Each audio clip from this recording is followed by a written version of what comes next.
नमस्कार, तुम्ही ऐकत आहात MGM 90.8 FM. साथ है तो बात है.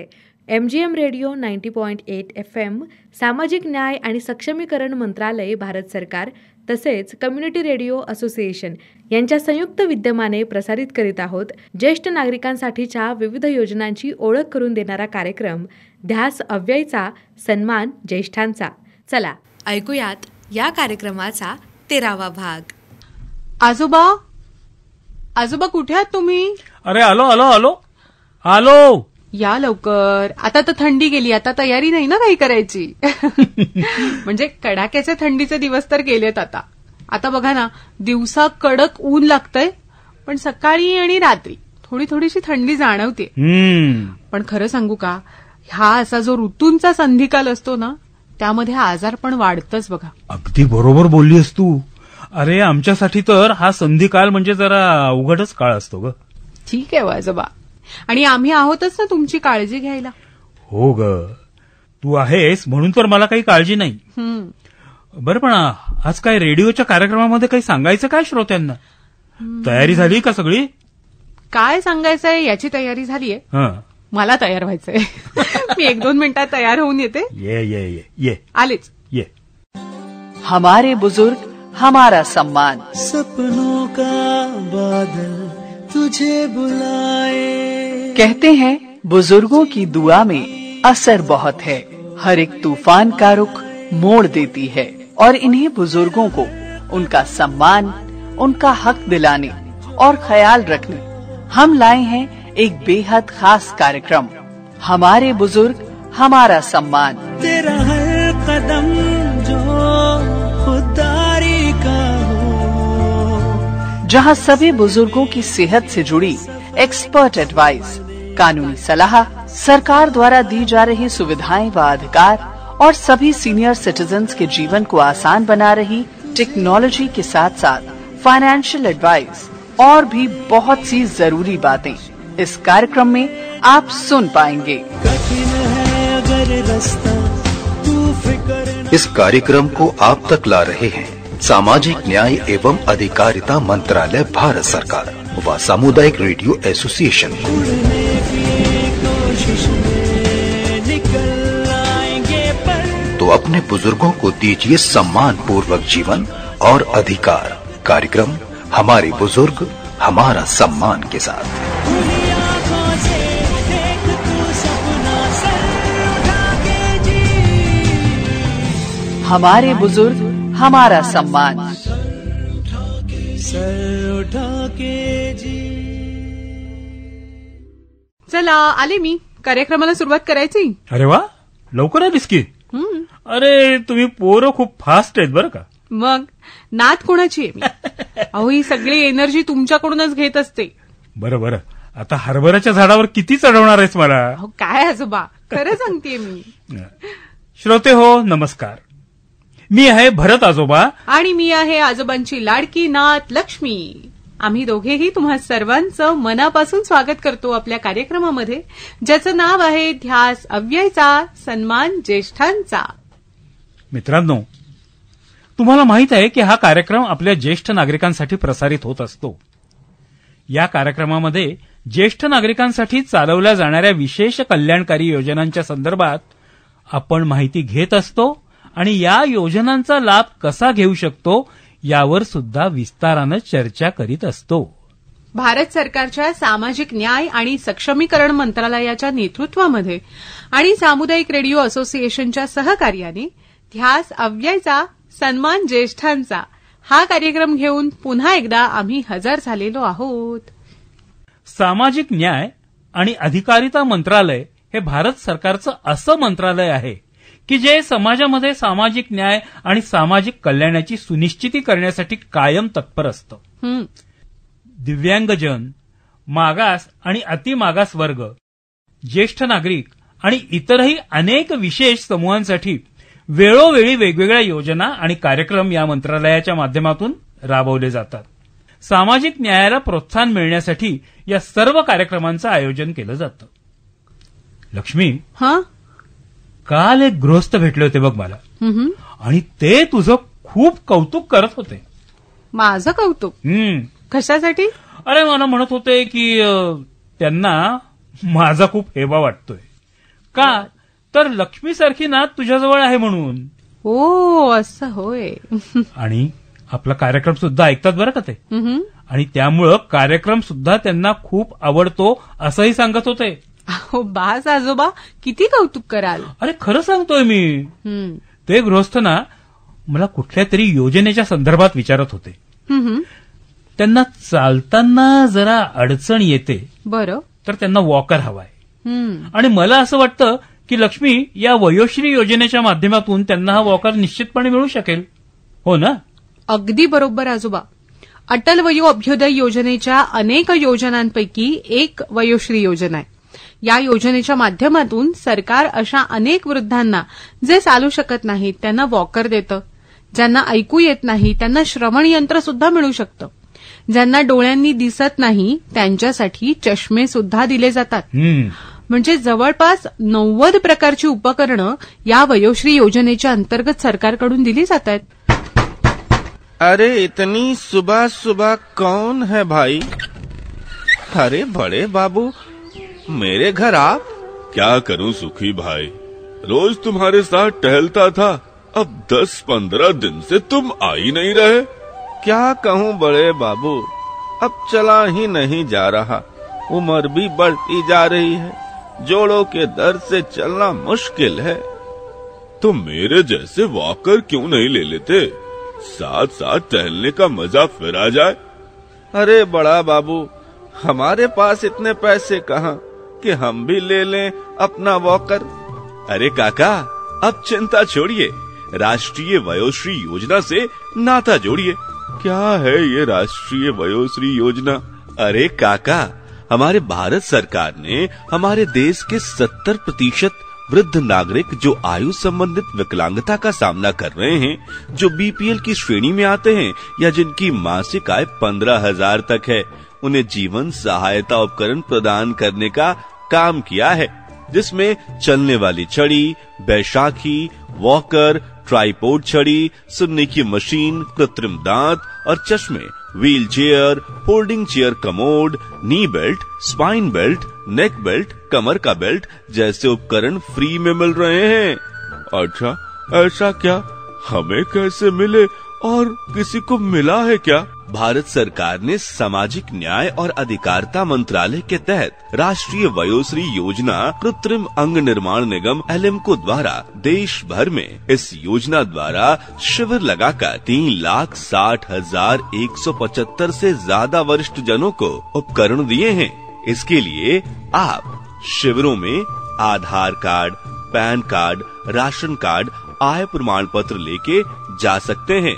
या अगर ऑनलाइन रजिस्ट्रेशन कराना है काका, तो आप socialjustice.gov.in पर विजिट करके ऑनलाइन रजिस्ट्रेशन करा सकते हैं.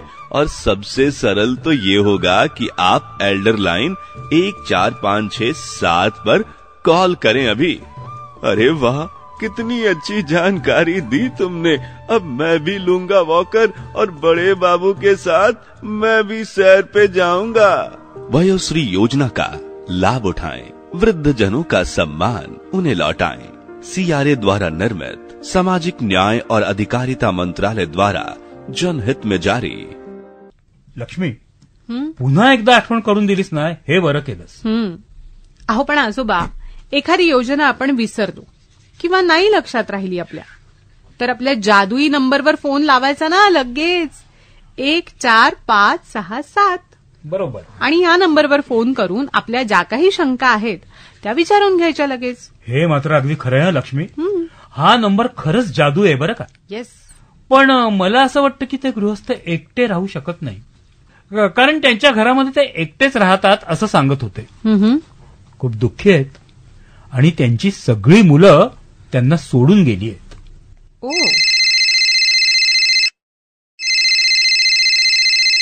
हॅलो हॅलो, कोण बोलताय? मी सुरेश बोलतोय, भरत दादा. अरे कालच आपण भेटलो होतो ना. अरे हो हो हो हो, सॉरी हा, मी नाव विसरलो. हे बघ, आता लक्ष्मीला तुझ्याबद्दलच मी सांगत होतो बरं का. कसा आहे सुरेश तू? नाही, तुझा आवाज असा काय येतोय?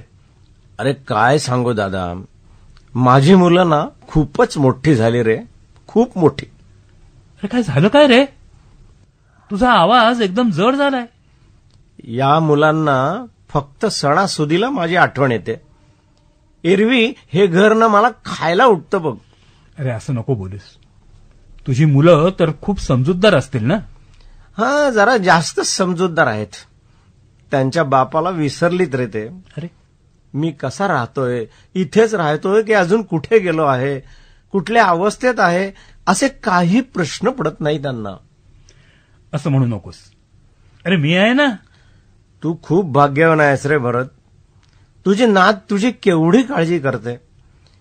मी तर माझ्या आजारपणाला कंटाळलोय आणि वर हे असं एकटेपण. असो, तुझी लक्ष्मी मात्र कायम सुखात राहो. सुरेश, अरे काय झालं मला सांग तरी. कदाचित लक्ष्मीच काहीतरी उपाय सांगू शकेल. मी बोलू का आजोबा? अरे जरूर जरूर बोल. हे बघ सुरेश, लक्ष्मी बोलते. हॅलो, हा सुरेश काका, नमस्कार. बोला ना, नेमकी काय अडचण आहे सांगा बरं मला. बाळा, तू नेहमीच ज्येष्ठ नागरिकांच्या योजनांच्या संदर्भात सांगत असतेस. हो हो. मी असं ऐकलं होतं मागे की यात वृद्धाश्रमाची पण सुविधा असते. लक्ष्मी, या बाबतीत बऱ्याच जणांना माहिती हवी आहे बरं का. ओके, बरं सुरेश काका, तुम्ही निश्चिंत राहा आणि तुम्ही ना रेडिओ ऐका. मी सगळं अगदी सविस्तर सांगते. आपण फोन ठेवूया आणि रेडिओवरून बोलूया, कारण आजचा विषय तोच आहे. वृद्धाश्रमांविषयीच सांगणार आहे. बरं बरं, ठीक आहे, मी ऐकतोय. हा, चालेल, ठेवते मी फोन. श्रोते हो, वृद्धाश्रम म्हणजे अशी संस्था जिथे वृद्ध नागरिकांच्या दैनंदिन आयुष्यामध्ये आवश्यक असलेल्या सगळ्या सेवा आणि सुविधा दिल्या जातात.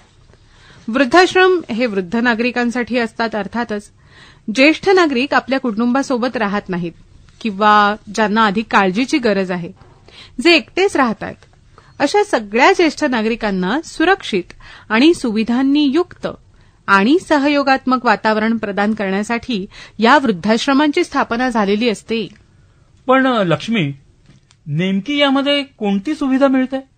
आजोबा, वृद्धाश्रमांमध्ये आरोग्य, ज्येष्ठांची सुरक्षा आणि त्यांच्या राहणीमानाचा दर्जा हे सगळं लक्षात घेऊन वेगवेगळ्या प्रकारच्या सुविधा दिल्या जातात. सगळ्यात महत्वाची गोष्ट म्हणजे तर इथे आश्रय मिळतो वृद्धांना. बरोबर. स्वच्छ खोल्या, पौष्टिक आणि नियमित भोजन, पाणी आणि इतर दैनंदिन गरजा भागवण्यासाठीच्या सगळ्याच गोष्टी मिळतात. या वृद्धाश्रमांमध्ये नियमित साफसफाई सुद्धा केली जाते. बरं. दुसरं म्हणजे आरोग्य. जसं आपण म्हटलं की आरोग्याचा मोठा प्रश्न असतो. सातत्याने त्यामुळे आरोग्याची तपासणी इथे होत असते. औषधं पुरवली जातात. आपत्कालीन आरोग्य सेवा सुद्धा दिली जाते. शिवाय डॉक्टर्स आणि नर्सेस सुद्धा तपासणीसाठी कायम इथे उपलब्ध असतात. हो का? हो. आता राहण्याचा प्रश्न सुटला, आरोग्याचा प्रश्न सुटला, पण एवढ्याने भागत नसतं ना आजोबा.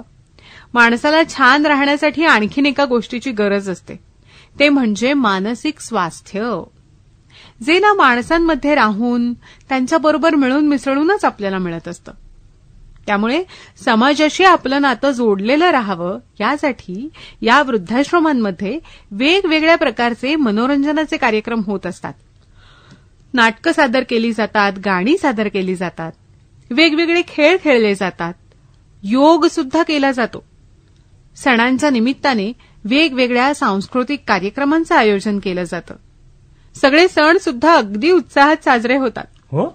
आता याचा परिणाम काय होतो तर वृद्धांचा एकटेपणा निघून जातो आणि ते मोकळेपणाने या वृद्धाश्रमांमध्ये राहू शकतात. अरे पण लक्ष्मी, सुरक्षेचं काय? सुरक्षा राहिली नाही का? अहो आजोबा, वृद्धाश्रम सुरक्षितच असतात. आता सीसीटीव्ही कॅमेरे सगळीकडे असतात ना, तसेच वृद्धाश्रमांमध्ये सुद्धा 24 तास सीसीटीव्हीच्या माध्यमातून या वृद्धाश्रमांवर नजर ठेवली जाते. त्यामुळे कुठल्याही कोपऱ्यात जर काही गडबड असेल तर ते लगेच लक्षात येतं. हे मात्र छान आहे. हा, बरं, याही पुढे जाऊन या वृद्धाश्रमांमध्ये धार्मिक स्थळं सुद्धा असतात, प्रार्थना स्थळं असतात, अंघोळीसाठी स्वच्छ स्नानगृह असतात. डॉक्टरांकडे जर जायचं असेल तर त्यासाठी वाहनांची सुद्धा उपलब्धता असते. अहो, काही ठिकाणी तर ग्रंथालये सुद्धा असतात. आणि आता इंटरनेट आलंय सगळीकडे, त्यामुळे इंटरनेटची सुविधा सुद्धा सगळीकडे उपलब्ध असते. छानच आहे ग हे. पण मी असं ऐकत होतो की जे वृद्ध असहाय्य आहेत जेव्हा ते आजारी पडतात तेव्हा त्यांना नर्सिंग होम मध्ये ठेवतात. हे एकच आहे की वेगळा वृद्धाश्रम आहे हा? तसं वृद्धाश्रमाचे ना वेगवेगळे प्रकार असतात आजोबा, आणि नर्सिंग होम हा त्यातला एक प्रकार आहे. अच्छा, म्हणजे त्यातला एक म्हणजे आणखीही प्रकार आहेत की? हो आहेत ना. ओके, मी सगळं सविस्तरच सांगते. हा, तर श्रोते हो, एक असतो तो निवासी वृद्धाश्रम, म्हणजे त्याला म्हणतात रेसिडेन्शियल होम. हे राहण्यासाठी असतात, म्हणजे जिथे निवास, भोजन, पाणी आणि ज्या काही मूलभूत सुविधा आहेत त्या आपल्याला मिळू शकतात. दुसरे असतात वैद्यकीय वृद्धाश्रम, म्हणजेच नर्सिंग होम, ज्याबद्दल आता तुम्ही विचारत होतात. जेव्हा वृद्ध गंभीर आजारांनी ग्रासलेले असतात तेव्हा हे वृद्ध या नर्सिंग होम्समध्ये राहू शकतात. इथे आपल्या आरोग्याच्या तपासणीसाठी, शस्त्रक्रियेसाठी सुद्धा स्टाफ असतो. शिवाय वेगवेगळी वैद्यकीय उपकरणं सुद्धा इथे असतात. त्यामुळे आरोग्याची काळजी इथे उत्तम प्रकारे घेतली जाऊ शकते. बरोबर आहे. आणि तिसरा प्रकार असतो तो पुनर्वसनाचा, अर्थात रिहॅबिलिटेशन होम. अच्छा. म्हणजे बघा, शस्त्रक्रिया झाल्यानंतर किंवा जर एखादी गंभीर जखम झाली असेल तर ती बरी होईपर्यंत या रिहॅबिलिटेशन होममध्ये वृद्धांची व्यवस्था केली जाते. इथे मग आरोग्याची तपासणी आणि काळजी तर घेतली जातेच, पण इथे फिजिओथेरपीची सुद्धा सुविधा उपलब्ध असते. पण लक्ष्मी, तू आता सांगत होतीस की मानसिक रोग ज्या वृद्धांना झालेले आहेत त्यांची सुद्धा विशेष काळजी घेतली जाते. हो, घेतली जाते. मग त्यांची व्यवस्था कुठे असते? त्यांच्यासाठी पुन्हा वेगळे वृद्धाश्रम असतात आजोबा. स्पेशलाइज्ड होम म्हणतात त्यांना. अरे बापरे. कारण बघा, आता वृद्धांमध्ये डिमेन्शिया, अल्झायमर ह्या रोगांचं प्रमाण वाढलेलं दिसतं आपल्याला. आणि अशा वेळेला मग या वृद्धांना पूर्ण प्रशिक्षित स्टाफच्या हाताखाली विशेष काळजी घेऊन सांभाळलं जातं, ते या स्पेशलाइज्ड होममध्ये. या वृद्धाश्रमांमध्ये कोण कोण प्रवेश घेऊ शकतं? यादी तर खूप मोठी आहे आजोबा. आता बघा, आपण एक एक कारण बघूया. सगळ्यात आधी तर जे वृद्ध वैयक्तिक, कौटुंबिक, सामाजिक किंवा आरोग्याच्या कुठल्याही कारणामुळे आपल्या घरांमध्ये राहू शकत नाहीत असे वृद्ध या वृद्धाश्रमांमध्ये राहतात. जसं आता सुरेश काका सांगत होते की त्यांच्या कुटुंबातले सदस्य त्यांची काळजी घेत नाहीयेत, असे अनेक जण असतात. शिवाय असे काही वृद्ध की जे त्यांच्या कुटुंबापासून दूर राहत असतात आणि घरामध्ये एकटेच असतात. काहींची मुलं परदेशी निघून जातात, ती पुन्हा परत येतच नाहीत. असेही काही वृद्ध असतात की ज्यांच्याकडे मासिक उत्पन्नाचा कोणताही स्रोत नसतो. त्यामुळे उदरनिर्वाह करण्यासाठी खूपच अडचणी येत असतात. आजोबा, दुर्दैवाची गोष्ट ही आहे की काही कुटुंबांना हे ज्येष्ठ नागरिक म्हणजे आर्थिक बोजा सुद्धा वाटतो. काही ज्येष्ठ नागरिक असे असतात की ज्यांचं कुटुंब नसतं, म्हणजे विधवा असतात किंवा विधुर असतात किंवा अविवाहित सुद्धा असतात, आणि मग ते एकटेच राहिलेले असतात. सो मग असेही वृद्ध जे आहेत ते वृद्धाश्रमांमध्ये राहू शकतात. काही ज्येष्ठ नागरिक गंभीर आजारांनी ग्रासलेले असतात. आताच आपण म्हटलं की डिमेन्शिया, अल्झायमर सारखे जे आजार आहेत, अशा वेळेला वृद्धांना सांभाळणं खूप अवघड होऊन जातं. मग अशा वृद्धांची जी व्यवस्था आहे ती या वृद्धाश्रमांमध्ये केली जाऊ शकते, कारण त्यांना विशिष्ट काळजीची आणि नियमित तपासणीची सुद्धा गरज असते. अनेक ज्येष्ठ नागरिक शारीरिकरित्या सक्षम नसतात. बरोबर. व्हीलचेअर, बिलकुल व्हीलचेअर लागते किंवा इतर काही सहाय्यक उपकरणं असतात, त्यांच्या साथीनेच ते जगू शकतात. तर मग असे सुद्धा वृद्ध या वृद्धाश्रमांमध्ये राहू शकतात. काही वृद्ध असे असतात की बऱ्याच काळाचा एकटेपणा आलेला असतो आणि समाजाशी पूर्णपणे संबंध तुटलेला असतो, आणि मग अशा वेळेला या वृद्धांकडे वृद्धाश्रमांमध्येच जाण्याचा पर्याय उरतो. शिवाय सुरक्षित वातावरणाची आणि सुविधायुक्त वातावरणाची सुद्धा वृद्धांना खूप गरज असते. त्यांचा तो हक्क सुद्धा आहे. त्यामुळे असे हे सगळेच वृद्धजन या वृद्धाश्रमांमध्ये जाऊन राहू शकतात. खरंच किती काळजी घेतली जाते नाही. पण या वृद्धाश्रमांमध्ये प्रवेश घेण्यासाठी मग कुठली कुठली कागदपत्र लागतात, काय काय तयारी करावी लागते, सांगता येईल? हो, सांगूया ना. कागदपत्रांमध्ये बघा वेगवेगळ्या प्रकारची कागदपत्र आहेत. तर सुरुवातीला तर ओळखपत्र, आधार कार्ड बरोबर, पॅन कार्ड बरोबर, वोटर आयडी बरोबर, पासपोर्ट येस, आणि ड्रायव्हिंग लायसन्स यापैकी काही किंवा सगळं. अगदी. यापैकी काहीही एक तुम्ही ओळखपत्र म्हणून वापरू शकता. दुसरं म्हणजे वयाचा दाखला, ज्यामध्ये तुम्ही जन्म प्रमाणपत्र म्हणजेच बर्थ सर्टिफिकेट किंवा पेन्शन कार्ड किंवा अगदी रेशन कार्ड सुद्धा जमा करू शकता, कारण या सगळ्यावरती तुमच्या वयाचा उल्लेख असतो आणि तो तसा असायला हवा. तेव्हा मग तो वयाचा दाखला म्हणून तुम्ही जमा करू शकता. तिसरं म्हणजे वृद्धांच्या बाबतीत मेडिकल सर्टिफिकेट, अत्यंत महत्वाचं कागदपत्र आहे, ज्यामध्ये वृद्धांच्या वर्तमान आरोग्याच्या स्थितीचं संपूर्ण वर्णन केलेलं असतं, माहिती दिलेली असते. म्हणजे कुठला गंभीर आजार आता आहे का, आधी होता का, किंवा कशाची एलर्जी आहे का, मानसिक स्वास्थ्यासंदर्भात जर काही तक्रार असेल तर या सगळ्याची माहिती या मेडिकल सर्टिफिकेटवर असणं अत्यंत आवश्यक आहे. चौथा म्हणजे अधिवास प्रमाणपत्र म्हणजेच अॅड्रेस प्रूफ, ज्यावर विजेचं बिल, टेलिफोन किंवा मोबाईलचं बिल किंवा बँक स्टेटमेंट किंवा पासबुक हे सुद्धा जमा करू शकता, कारण या सगळ्यावरच आपला अॅड्रेस दिलेला असतो. पाचवं म्हणजे उत्पन्नाचा दाखला, ज्यामधून आपली आर्थिक स्थिती समजू शकेल.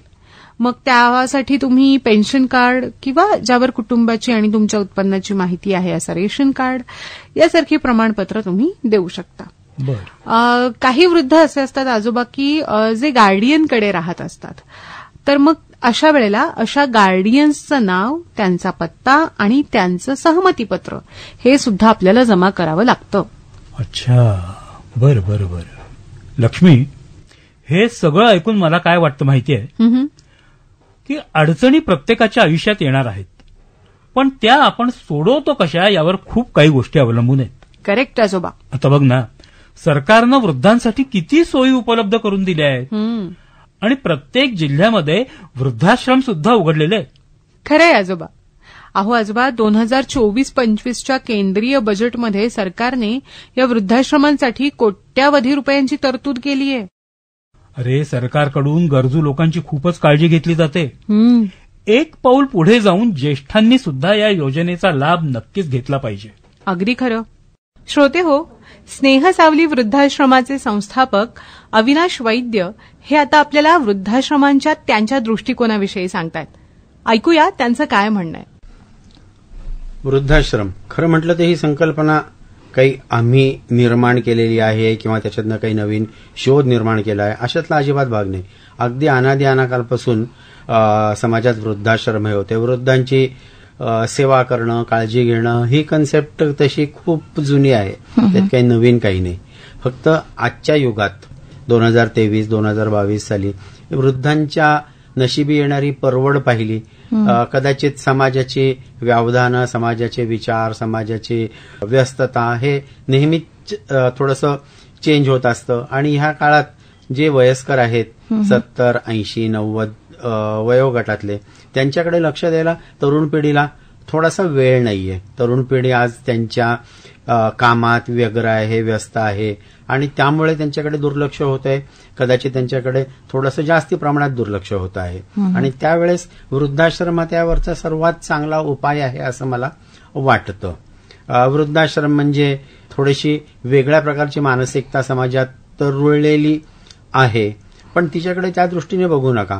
आपल्या वयोगटातली मंडळी आपल्याला अवतीभोवती त्यांचा वावर मिळतो आहे. सदोदित 24 तास 365 दिवस आपल्या अवतीभोवती कुणी आहे, आपण एकटे नाही. आणि ह्या सगळ्या पॉझिटिव्ह गोष्टी जर आपण विचारात घेतल्या तर वृद्धाश्रम म्हणजे काहीतरी अडगळीची खोली असा विचार न राहता सर्व वृद्धांना आनंदाने एकत्र येण्याचं ते ठिकाण निश्चितपणे असेल असं मला वाटतं. आपल्याकडे याला थोडीशी नकारात्मक बाजू लावलेली आहे, पण पाश्चात्य देशात माझे काही मित्र गेले होते, ते मला असं सांगतात, तिथे जाऊन स्थायिक झाले ते लोक, तर ते मला असं सांगतात की आमच्याकडे 60 वर्ष कधी होतात याची आम्ही वाट पाहत असतो, कारण की ह्याच्यानंतर आम्हाला वृद्धाश्रमात जाऊन छान गप्पा गोष्टी दंगा मस्ती करता येतील. आपल्याकडे वृद्धाश्रमात जायचं म्हटलं की अंगावर शिरशिरी किंवा काटा आल्यासारखं होतं. ते चित्र बदलावं, पालटावं अशी मनापासून इच्छा. श्रोते हो, वृद्धाश्रमांविषयीचा हा दृष्टिकोन खरंच बदलला पाहिजे हे मात्र नक्की.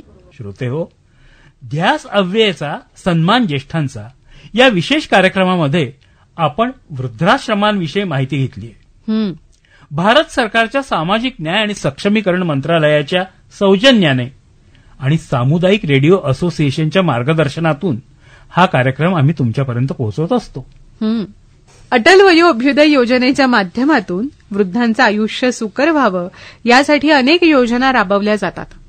त्यापैकीच वृद्धांसाठीची राष्ट्रीय हेल्पलाईन 14567 ही अनेक प्रकारे वृद्धांसाठी मदतशीर ठरते. या हेल्पलाईनचा सुद्धा तुम्ही सगळ्यांनी गरज पडल्यास नक्की लाभ घ्या. या कार्यक्रमामध्ये मी लक्ष्मी आणि माझ्याबरोबर भरत आजोबा आम्ही दोघेही तुमचा इथेच निरोप घेणार आहोत. भेटूया ध्यास अव्ययचा सन्मान ज्येष्ठांचा या कार्यक्रमाच्या पुढच्या भागात. तोपर्यंत काळजी घ्या, स्वस्थ रहा आणि आनंदी रहा. नमस्कार. ध्यास अव्ययचा सन्मान ज्येष्ठांचा या कार्यक्रमाचा 13वा भाग आत्ताच आपण ऐकला. हा कार्यक्रम MGM रेडिओ 90.8 FM, सामाजिक न्याय आणि सक्षमीकरण मंत्रालय, भारत सरकार तसेच कम्युनिटी रेडिओ असोसिएशन यांच्या संयुक्त विद्यमाने प्रसारित केला जात आहे. ऐकत रहा MGM 90.8 FM. साथ है तो बात है.